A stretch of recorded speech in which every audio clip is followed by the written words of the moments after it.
El eje biología-tecnología. Hoy empezamos el análisis de mundos futuros o mundos posibles que puedan ocurrir en el futuro, mirando el eje o explorando el eje de la biología y la tecnología. Este sin duda es un eje muy interesante y por eso creo que podría ser quizás el primero que valdría la pena investigar. Bueno, vamos allá. Empezaremos desde lo más biológico a lo más tecnológico. Entonces, si vamos a lo que sería la biología pura, estamos en lo que sería básicamente la inconsciencia de la colmena.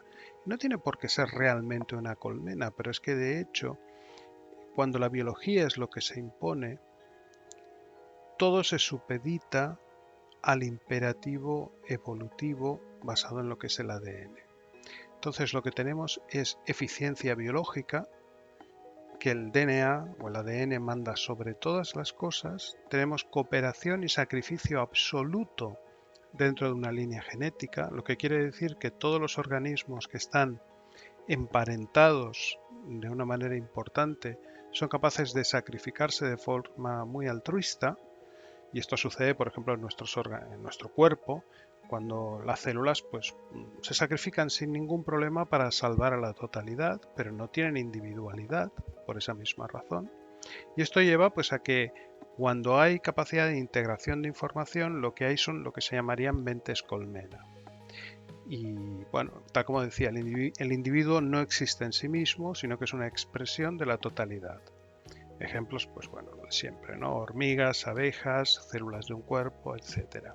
Y si nos vamos a lo que sería un estado humano, pues estaríamos hablando de lo que sería, 1984, la novela de George Orwell, aunque se plantea como un alegato contra el totalitarismo, y esto no deja de ser cierto, en realidad es como un relato de lo que sucede cuando una estructura basada en un mundo humano, una estructura social basada en un mundo humano, está luchando para convertirse en lo que básicamente es una mente colmena, una estructura totalmente integrada en la que los individuos ya no son individuos, sino que son partes de una totalidad y que por lo tanto tienen que supeditarse de forma absoluta a la totalidad. Aquí, naturalmente, la diosa es la biología.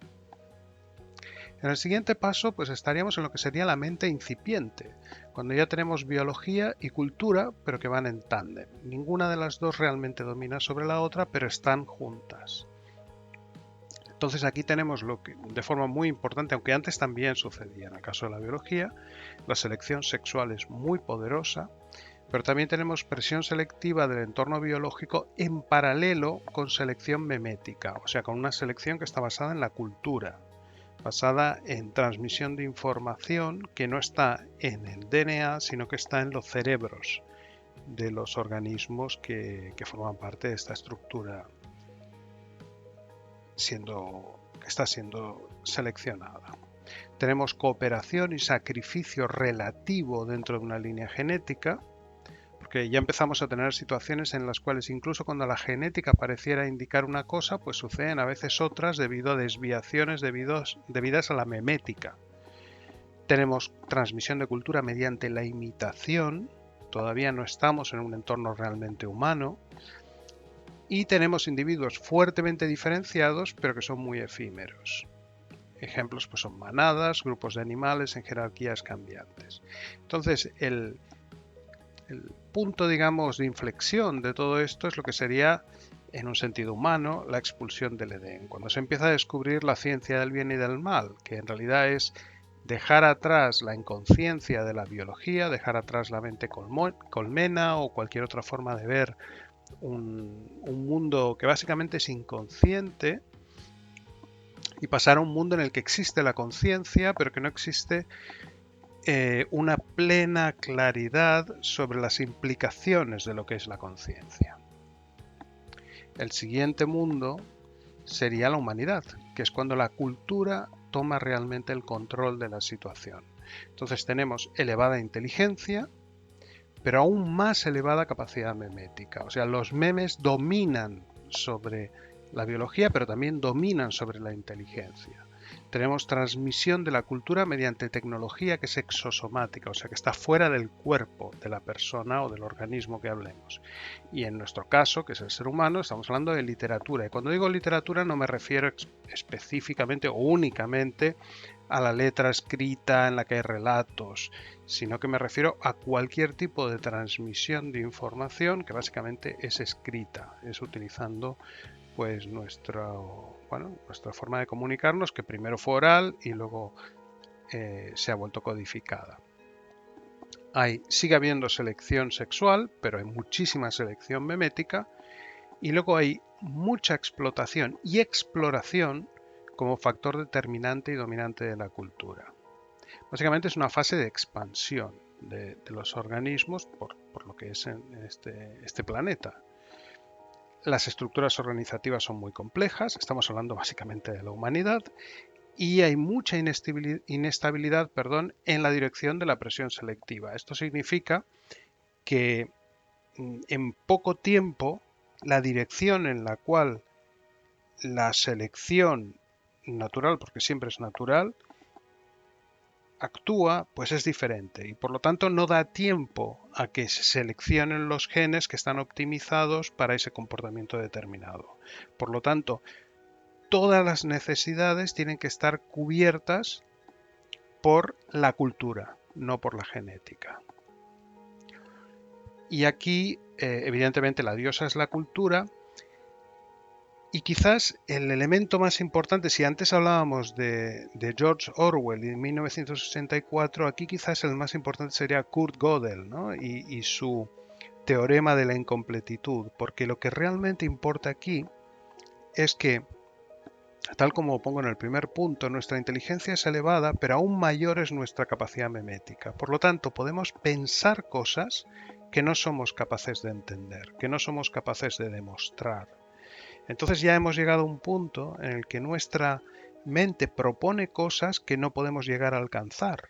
Tenemos montones de preguntas que no podemos contestar, tenemos montones de propuestas que parecen lógicas o parecen interesantes, pero que no podemos llegar a demostrar, a entender, a seguir hasta sus últimas consecuencias, y esto nos deja en una situación que está a medio camino entre lo que es como ser, digamos, entender las posibilidades de un Dios, pero sin tener los poderes de uno. Entonces, finalmente, el último nivel que quiero explorar aquí sería el del technium, que es la tecnología sustituyendo a la biología. Entonces, en este caso, lo que sucede es que el capitalismo, y no me refiero al capitalismo necesariamente como en el sentido de contraposición capitalismo-comunismo ni nada por el estilo. Cuando me refiero a capitalismo me refiero a la optimización en el uso de los recursos y la búsqueda de la eficiencia para conseguir una ganancia. Y esto puede hacerse incluso en entornos que son totalmente socializantes. No estoy hablando de política aquí. Me refiero a que la búsqueda de la eficacia, de la eficiencia, lleva a una aceleración en la optimización, y esto, a la larga, pues fuerza la eliminación del componente humano, de todo lo que no sea orientado a esa optimización y a esa eficiencia. Entonces, hay una transmisión. Esto pasa porque hay una transmisión de cultura mediante métodos tecnológicos que son avanzados, y porque hay capacidades tecnológicas que antes no existían, y entonces la tecnología gira a una velocidad que es mucho mayor que la de la biología, y la cultura empieza a funcionar a niveles que están a veces por encima de lo biológico, y que incluso se podría decir que es suprahumano, sin que lleguen a haber necesariamente inteligencias conscientes o realmente capaces de dominar de una forma que piensen en sí mismas en la manera en que nosotros nos planteamos la existencia. Pero de alguna manera el resultado es el mismo, y es que hay sustitución de la biología por la tecnología, hay explotación y eliminación de las motivaciones biológicas básicas que nos han llevado a ser lo que somos, y por lo tanto el individuo pierde su importancia y pierde su valor. Entonces, lo que domina aquí es la diosa eficiencia.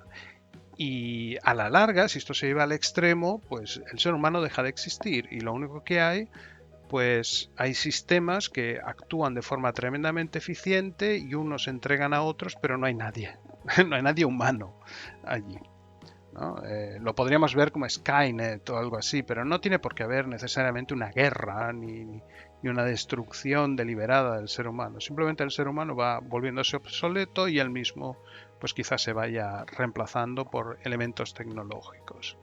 Entonces, si hablamos de futuros, podríamos hablar de el primer futuro, el futuro animal, que sería el de la biología, pero para llegar a él, pues tendríamos que ir en una ruta similar a la de 1984. Pues tendríamos que ir forzando. No, no estoy diciendo que lo deseemos en absoluto, pero para ir hacia allá, pues se tendría que ir eliminando todo el componente de libertad y de individualidad del ser humano para construir una estructura que esté completamente sesgada hacia la colectividad, de manera que seamos una mente colmena al final, ¿no? Y esto está muy bien ilustrado en 1984 porque realmente es como si fuera una instantánea fotográfica de lo que sería este proceso en una de sus fases iniciales. El siguiente paso, el otro mundo, digamos, que sería el paso de cuando hay una relación entre la cultura y la biología, digamos, a medio camino entre las dos, y que sería la expulsión del Edén, sería, bueno, Tarzán podría ser un buen ejemplo de esto, porque vive en un mundo totalmente biológico, pero es un ser humano, y es individual, y hay una cultura, pero no lleva a una aceleración en ninguna dirección y la cultura no domina sobre la biología, sino que hay un tándem entre las dos. Ha habido una expulsión del Edén, pero o sea, el ser humano ya existe, ya tiene conciencia de su realidad y de su mortalidad, la cultura existe, pero no domina sobre la biología y la biología de alguna manera sigue teniendo un poder enorme sobre lo que el ser humano es y piensa. Entonces, digamos, la afirmación básica es estoy vivo, existo, yo existo, existe una individualidad, pero no existe en realidad una sociedad. O existe, pero existe en un nivel muy menor, en un nivel muy tribal.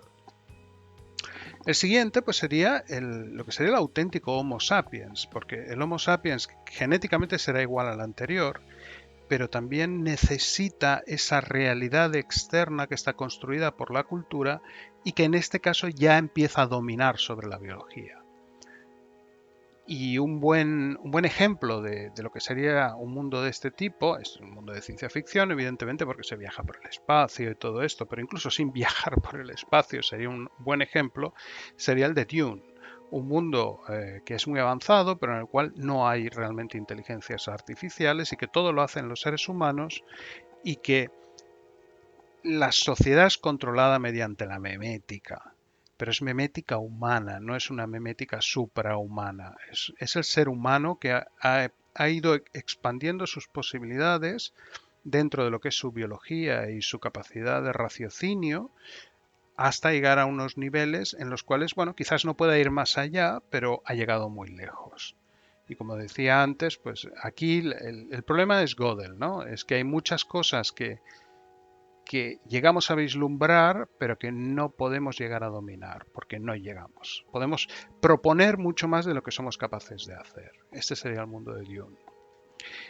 Finalmente, en lo que sería el Technium, un buen ejemplo sería Blindsight, que es una novela de Peter Watts, que tiene muchas cosas buenas y algunas bastante malas, pero que realmente es una muy buena visión de lo que sería ilustra lo que sería hasta dónde podría llegar el Technium, que básicamente es tecnología pura y dura, hasta el punto de llegar a dar la vuelta al marcador. O sea, vuelve a haber una capacidad de pensamiento que es totalmente inconsciente. O sea, una mente que es muy superior a la nuestra, pero que a pesar de todo no tiene nuestras motivaciones, nuestra manera de pensar, no valora nada de lo que es humano y para la cual nosotros somos menos que cucarachas. Entonces, estos son básicamente los mundos que quería traer en este vídeo. Como veis, son muy variados y yo creo que no está claro dónde vamos a acabar en este momento, porque a dónde acabemos depende gran medida de lo que nosotros queramos hacer, pero también depende de lo que nos permita el mundo. Y lo que nos permita el mundo depende de nuestra dinámica memética, pero también nuestra dinámica tecnológica, nuestra dinámica ecológica. Y quién sabe si hay otros elementos que en este momento no conocemos o no dominamos, pero que realmente nos afectan enormemente en lo que se refiere a nuestro destino. Si a mí me preguntáis qué es lo que yo preferiría, quizás yo preferiría un mundo más cercano a Dune que a Blind Sight o a Tarzán. Porque el mundo de Tarzán es muy divertido en una película, pero es muy duro vivir en él y muy corta la vida. Pero ciertamente no lo sé, no lo sé, es complejo, es complejo. Muy bien, pues esto es lo que os quería mostrar esta semana. La semana que viene continuaremos explorando posibles futuros. Venga, hasta la próxima.